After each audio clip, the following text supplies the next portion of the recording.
হাদিসে এসেছে যে উনি বলছেন, আমি আল্লাহর রাসূল সাল্লাল্লাহু আলাইহি ওয়াসাল্লামকে বললাম, ইয়া রাসূলুল্লাহ, হে আল্লাহর রাসূল সাল্লাল্লাহু আলাইহি ওয়াসাল্লাম, মান নাজা, মুক্তির উপায় কি?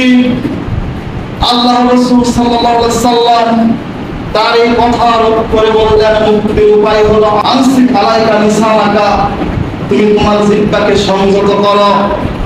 তুমি যদি তোমার জিহ্বাকে সংযত করতে পারো তাহলে তুমি মুক্তি পাবে। চিন্তা করে দেখুন, আল্লাহ রাসূলকে উকবা বিন আমর বলেছেন যে মুক্তির উপায় কি, জাহান্নাম থেকে মুক্তির উপায় কি, পরকালে ফিতনা থেকে মুক্তির উপায় কি, যাবতীয় ফিতনা থেকে মুক্তির উপায় কি? তখন আল্লাহ রাসূল সাল্লাল্লাহু আলাইহি ওয়াসাল্লাম বললেন, আমসিক আলাইকা লিসানাকা, মুক্তির উপায় হলো জিহ্বাকে সংযত করো। কারণ জিহ্বাকে সংযত করাটাই হলো মুক্তির উপায়, আর এটা খুবই কঠিন একটা কাজ।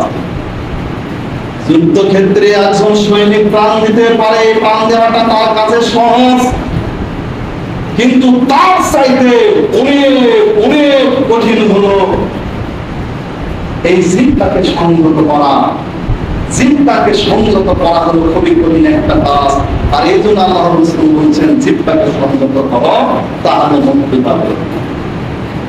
এরপর আল্লাহ রাসূল এই হাদিসে 2 নম্বর কথা বললেন, ওয়ালিয়াসাকা বাইতুকা, তোমার ঘরকে তোমার জন্য প্রশস্ত করো, অর্থাৎ বাড়িতে অবস্থান করো, কাজ নেই, কোথাও যাওয়ার দরকার নেই, বাড়িতে থেকে স্ত্রীকে সঙ্গ দাও, সন্তানদেরকে সঙ্গ দাও, বাড়িতে অবস্থান করো।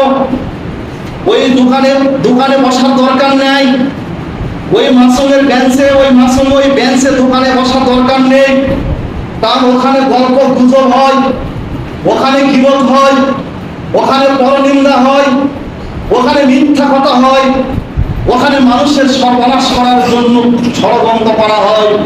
এই জন্য যাবতীয় পাপের মূল হলো ওই জায়গা।